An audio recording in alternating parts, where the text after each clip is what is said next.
So now that we're comfortable with some of these powers, we also need to look at one in particular. And if you were to type this function into your calculator and start looking at a table of the values, we want to try and see that as we look at this, logic would tell us that as x gets larger, 1 plus 1 over x, we would assume that this piece would go to 0. So then 1 plus 0 would just be 1. So logic would tell us that as x gets larger, 1 plus 1 over x actually would get smaller. Oh, pardon me, would get closer to 0.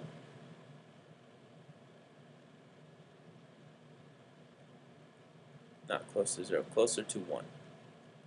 So as this approaches infinity, we would say that this is 1.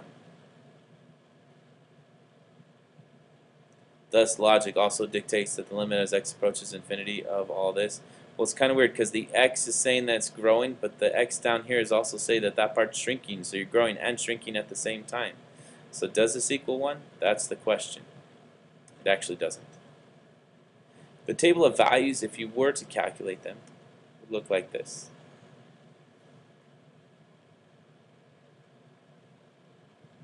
So you start to see a pattern. You start at 2 here, you get up a little bit closer, 2.59, 2.7s. And then out here you can start to see that it's getting close to 2.71828 something. This actually equals a value that we've chosen. We've even named it after somebody. It's similar to the value pi. We know a decimal approximation for pi, 3.14159. This approximation is exactly equal to the value of E, named after Euler.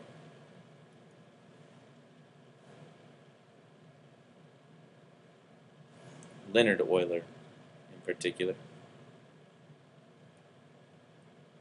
And yes, it's not Euler, it's Euler. So the value of E is about 2.718281828. Kind of like pi and square root of 2, it just keeps on going and never ends. It's called an irrational number. You could answer these questions here, but we're actually going to try and move on to the examples. Actually, let's see. It's not approaching 1, but the number 2.71828. 718281828. If you were to think about important numbers, pi and E would be at the top of my list, but there's probably some more that you could probably think of as well. Square root of 2 is a good one, as well as others. For instance, to find 10, you call it x. We're now solving the equation e to the x equals 10. Since e is slightly below 3, we would expect the natural log of 10 to be between the values. Wow.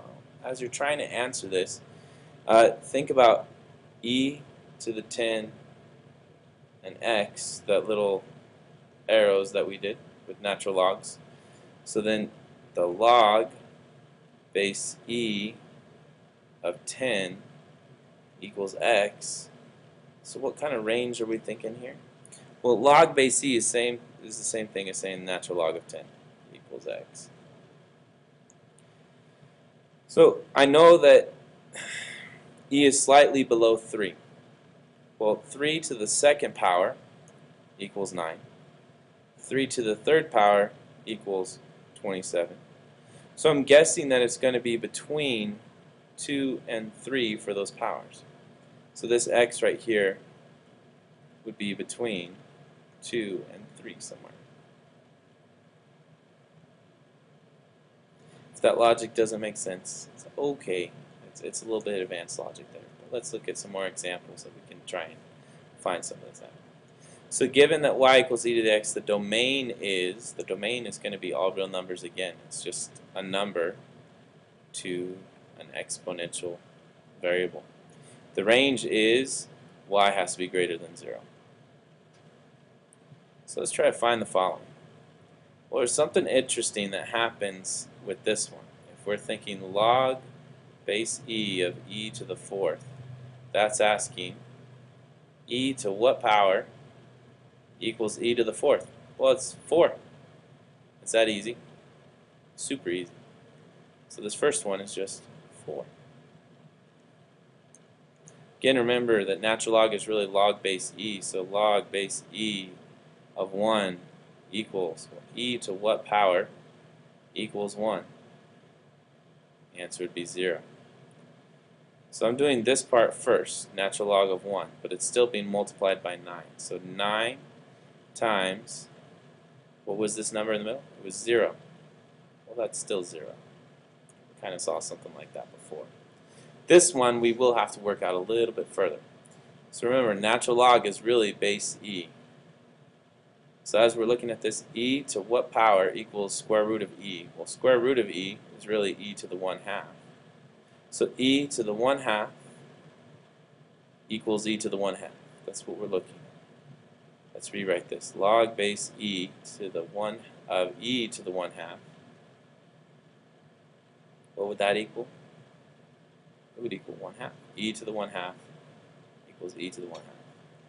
So this inside piece, when it says 8 times natural log square root of e, this piece in the inside, that equals 1/2. It's going to be 8 times 1/2. That's 4. Again, we have a power of e, but it's a little bit hidden. Remember, this is really just e to the -3. So we're looking at log base e of e to the -3. What's that equal? E to what power equals e to the -3?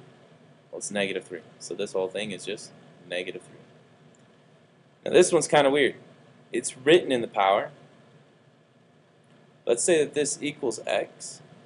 If I were to rewrite it in logs, it'd be log base e of x equals natural log of 5. Well, this side over here is kind of weird because it says natural log, this side says log of e, but those two are actually the same thing. So if I were to rewrite this, that's like saying a natural log of x equals natural log of 5. Right, use some intuition here. What do you think x is equal to? Yep, it's 5.